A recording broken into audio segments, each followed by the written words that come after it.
January was an extremely busy month. This is due to the negotiations that took place on the Moscow-Washington line.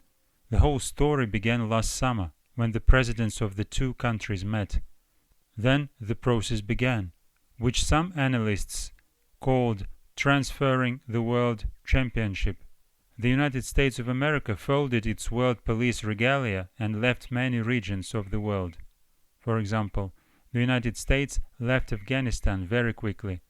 After Geneva, there was a meeting on December the 7th. Then there was a proposal from the Russian Federation in the form of a security agreement. There was a New Year's Eve telephone conversation, during which the presidents of the two countries agreed on concrete further actions. And that's where the fun begins. Many journalists and bloggers wonder why it was necessary to make these demands in the first place. America would not accept Russia's terms anyway. By the end of January, when it became clear how these negotiations were going, it becomes clear as well what Russia has achieved. A few years ago, the United States would never have even started negotiations of this kind. That is, if this proposal had been put forward a few years ago, the United States would have simply pretended that nothing had happened. At this moment, for the public, the United States declare that this is impossible, that they cannot accept Russia's conditions. However, meetings continue to take place. Different people continue to fly to Russia for negotiations. By the way, why are the Russian-US negotiations taking place in Geneva, not other places? We remember that the capitulation of the Soviet Union also took place in this city, between Gorbachev and Reagan. That is, the process began in this city, and this process should be completed in the same city. Now we can speculate about what Russia has achieved. If you look at Russia and all the events that have happened to Russia in recent years, you will see that there appeared new weapon systems, new energy resources. Russia has coped with the pandemic and withstood the economic crisis. Russia is a country that has more advanced weapons. Thus, now Russia feels quite comfortable psychologically. Russia now doesn't even need to do mirror actions. This country now doesn't even need to deploy strike forces somewhere in Cuba, Venezuela, or Nicaragua.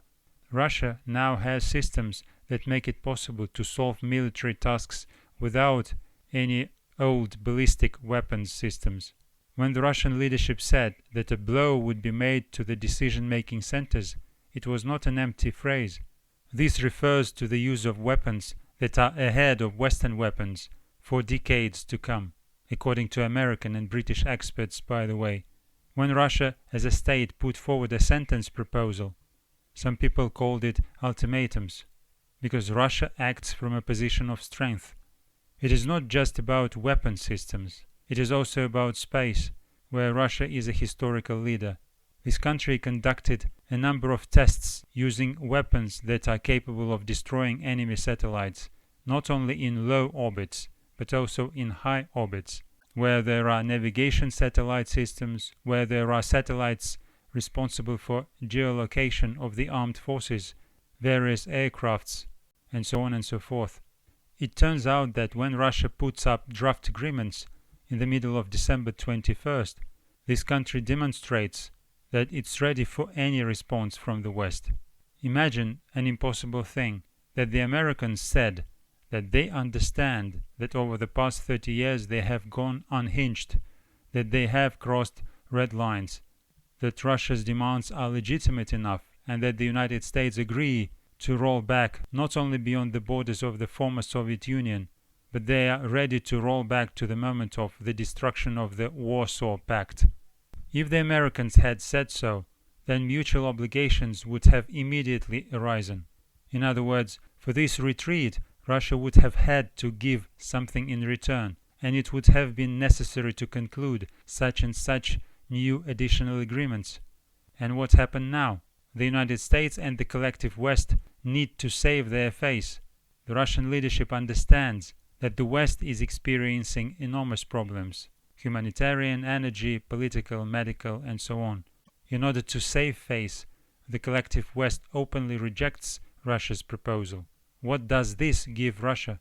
This gives Russia the opportunity not to look back. It allows Russia to ignore the reaction of the West. It allows Russia to deal with its own security issues on its own. What has NATO been doing over the past 30 years? NATO has been expanding its infrastructure. Now Russia can start doing the same thing. Now Russia has the capabilities, resources, and technical solutions for this. And she has the consent of the allies. When Russia presented her draft treaties, she proceeded from the fact that refusal was initially advantageous, because now a bipolar world will be preserved for some period of time. It is necessary to pay attention to the scale of the claims that Russia makes to the West after 30 years. And you need to understand that Western Europe sees everything and understands all this. If the North Stream is launched and Western countries depend on Russia's energy resources, this will reformat the political map of the world. The old Western world, which is built on Anglo-Saxon domination, will no longer be the same. There will be all kinds of changes. That is why, realizing this, the West went to create a new structure in the Pacific region called AUKUS, 3 Anglo-Saxon countries, the United States of America, Great Britain, and Australia. They decided to keep their military technical positions simply in another region of the world. What Russia has done in this regard?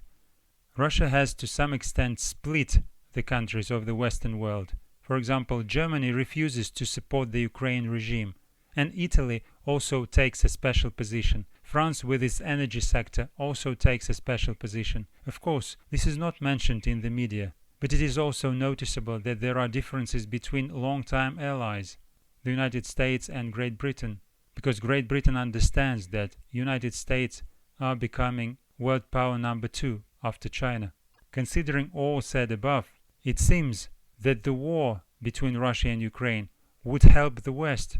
It is not feasible for Russia to start any wars at the moment. It's not feasible for the Ukrainian population either.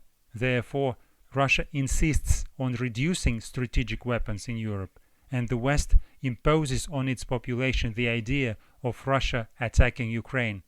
This means that the West wants to force Ukraine to attack Donbass and provoke the war, and Russia will be to blame again in the media, as it already happened in 2008, when Georgia launched an operation to physically destroy the population of Ossetia. At that time, Russia entered the country and stopped the genocide and went out, but nevertheless Russia was declared guilty in the media.